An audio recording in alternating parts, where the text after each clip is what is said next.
Hello student, हम आपके 10th class के लेसन नंबर 3 जल संसाधन को कवर कर रहे हैं। उसके तहत आपको हम महत्वपूर्ण पॉइंट तो ज़्यादा नहीं बता पाए क्योंकि आपके यहाँ इस पीडीएफ में थोड़े ही दे रखे थे। जो आपको पीडीएफ में दे रखे हैं उनको आप ढंग से कवर कर लेना। उसके बाद हम आपको 2 क्वेश्चन करवा दिए थे। अब आप क्वेश्चन नंबर 3 को समझने की कोशिश कीजिए। यहाँ पे क्वेश्चन किया गया है कि बहुउद्देशीय परियोजनाओं से होने वाले लाभ और हानि बताइए। सबसे पहले आपने ऊपर देख भी लिया था बहुउद्देशीय परियोजना क्या होती है।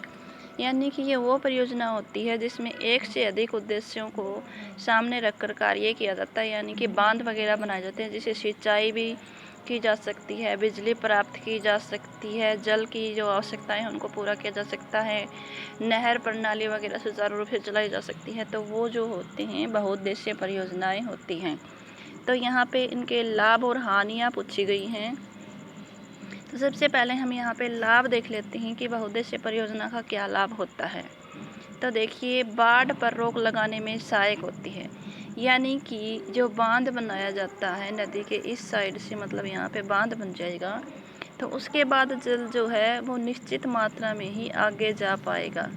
तो इससे बाढ़ आने पर रोक लग जाती है बहुउद्देशीय परियोजना के तहत बांध बनाने से।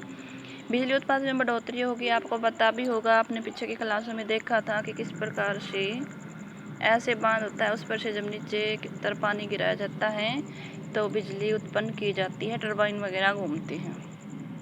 उसके बाद आपका तीसरा जो लाभ है वो आता है मछली पालन में सहायक होता है। यानी कि आपके जो बांध बनाए जाते हैं उससे मछली पालन हो सकता है, पर्यटन को भी बढ़ावा मिलता है, उससे पर्यटन स्थल बन जाता है वहाँ पे। तो आप देखोगे कि ये वाला क्वेश्चन जो है वो आपके एमबीडी में काफ़ी बड़ा दे रखा है। तो अगर आपको वो वाला क्वेश्चन काफ़ी बोरिंग और बड़ा लग रहा है तो आप ये वाला क्वेश्चन जो हम अभी आपको समझा रहे हैं इसको आप कर सकते हो। अच्छे से इसको आप नोटबुक में उतार लेना और फिर जब भी हम ये क्वेश्चन आपको लर्निंग के लिए देते हैं आप इसी को ढंग से कवर कर लेना। इसमें आपकी काफ़ी सारी बातें कवर हो जाएंगी। उसके बाद हम बात करेंगे बहुउद्देशीय परियोजनाओं की हानि की। तो नदियों का बहाव बाधित हो जाता है। यानी कि जब बांध बनाया जाता है तो नदियों का जो पानी है वो अबाध गति से नहीं बह पाता, बाधित हो जाता है। परिणाम स्वरूप तलछट जमाव,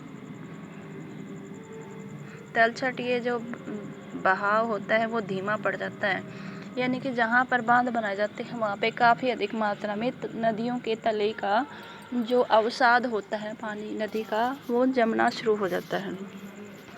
जलाशय की तली में अत्यधिक तलछट इकट्ठा हो जाता है, जल प्रदूषण जैसी कठिनाइयाँ पैदा हो जाती हैं और जलाशयों के निर्माण में से मैदान में उपस्थित वनस्पति मिट्टी जल में डूबकर अपघटित हो जाते हैं। यानी कि जहाँ पर भी बांध बनाया जाता है उसके पीछे का क्षेत्र, जैसे कि मान लो इधर बांध बनाया गया तो इसके इधर का जो क्षेत्र होगा जहाँ पे पानी भरा होता है वो सारे का सारा खराब हो जाता है। वहाँ पर वनस्पति मिट्टी आदि सब जल में डूब के ख़त्म हो जाते हैं। तो ये आपने देखा बहुउद्देशीय परियोजनाओं के लाभ और हानियाँ।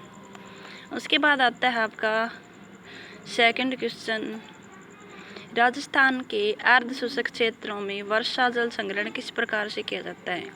अर्ध शुष्क क्षेत्र का मतलब होता है जहाँ पे वर्षा बहुत ही कम होती है, तो वहाँ पे जल का संग्रहण किस प्रकार से करके रखते हैं, इस बात की हम यहाँ पे व्याख्या करेंगे। तो देखिए, राजस्थान के बीकानेर, फलोदी तथा बाड़मेर आदि जगहों में पीने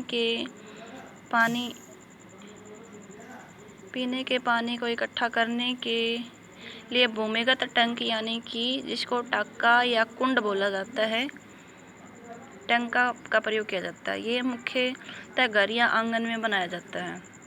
ये टंक घर के ढलवा छतों के माध्यम से पाइप के द्वारा जुड़े होते हैं। वर्षा का जल इन पाइपों से होके टंक तक पहुंच जाता है। पहली वर्षा के जल का संग्रहण नहीं किया जाता बल्कि उसे टंक या पाइप आदि को साफ करने के लिए प्रयोग किया जाता है। तो ये वाली जो राजस्थान में ऐसे क्षेत्रों में होती है ये वाली आपने भी देखी होगी। गांव में ऐसी व्यवस्था होती है कि बरसात के पहले पानी के बाद जो भी पानी होता है बरसात का उसको पाइपों के माध्यम से अपने घर के अंदर टंकी में या फिर कुंड वगैरह में डाल लिया जाता है, तो वो वर्षा जल संग्रहण की एक विधि होती है, जिससे कि वर्षा का जल ऐसे ही वेस्ट नहीं जाता और ज़रूरत पड़ने पर उस जल का हम प्रयोग कर सकते हैं। उसके बाद आता है आपका परंपरागत वर्षा जल संग्रहण की पद्धति को आधुनिक काल में अपनाकर जल संग्रहण व भंडारण किस प्रकार से किया जाता है। परंपरागत का मतलब होता है पुराने टाइम में जिस विधि का प्रयोग किया जाता था जल को शुद्ध करने के लिए, संग्रहण करने के लिए, उसका अगर हम अब भी प्रयोग करें तो वो कितना कारगर सहायक होगा। वर्षा जल संग्रहण पद्धति वर्षा के जल को पीने के लिए एकत्रित करने की एक विधि होती है, यानी कि वर्षा के जल को इकट्ठा कर लिया जाए पीने के लिए। ज़्यादा आबादी वाले नगरों जहाँ पीने योग्य पानी की कमी होती है, ये पद्धति अपनाई जाती है। इसका प्रारूप इस प्रकार से है। सबसे पहले है पानी को साफ करने के लिए 3 स्तरीय चलन प्रक्रिया का प्रयोग किया जा सकता है। पाइप की मदद से जल को टैंक तक ले जाया जा सकता है। कुएं के जल से पानी का पुनर्भरण भी किया जा सकता है, यानी कि जो पानी पाइपों के माध्यम से टैंक वगैरह में रखा जाता है, उसी प्रकार से पानी जो है पाइपों के माध्यम से बरसात के पानी को सीधा कुओं में भी छोड़ा जा सकता है, जिससे जहाँ पर कुएं के अंदर जल की कमी हो जाती है उसमें धीरे धीरे फिर से जल स्तर ऊपर आना शुरू हो जाता है। होज या टैंक के अलावा पानी को कुएं आदि तक ले जाया जा सकता है। उसके बाद आता है आपका अलवणीय जल। अलवणीय जल क्या होता है? अलवणीय जल जो है सतही अपवाह यानी कि भौम जल स्तर से प्राप्त होता है। इसको आप अलवणीय यानी कि मीठा जल भी कह सकते हैं। जल एक नवीकरण योग्य संसाधन है। अलवणीय जल हमें सतही अपवाह यानी कि नदियों वगैरह से भौम जल स्तर कुओं से प्राप्त होता है, जिसका लगातार नवीकरण और पुनर्चक्रण जलीय चक्र द्वारा ही होता है। समुद्रों में जल वाष्पीकृत होकर बरसते हैं, जिसके कारण जल की पूर्ति होती रहती है तथा जल कभी भी समाप्त नहीं होता। तो ये क्वेश्चन हमने पीछे देख भी लिया था, जल चक्र के बारे में वही बताया गया, इसीलिए जल को नवीकरण योग्य संसाधन कहा गया, यानी कि इसका हम बार बार प्रयोग कर सकते हैं। उसके बाद आता है 2.5% जल जो है वो अलवणीय है। जल दुर्लभता पृथ्वी के ऊपर आवश्यकता से कम जल की उपलब्धता को दुर्लभता कहा जाता है। जल दुर्लभता के कारण वो आप देख सकते हो जल का अत्यधिक प्रयोग किया जाता है, जिस कारण से दुर्लभता हो रही है। जल को दूषित हो जाना, बढ़ती हुई जनसंख्या के कारण जल की मांग बढ़ती जा रही है, जिसके कारण से जल में कमी आ रही है। अनाज उगाने के लिए जल का अति शोषण किया जाता है, यानी कि अति सिंचाई की जाती है, काफ़ी ज़्यादा जल का प्रयोग किया जाता है कृषि में। जल की खराब गुणवत्ता के कारण जल होते हुए भी हम उसका सही से प्रयोग नहीं कर सकते। शहरों में बढ़ती जनसंख्या के कारण वहाँ शहरी जीवन शैली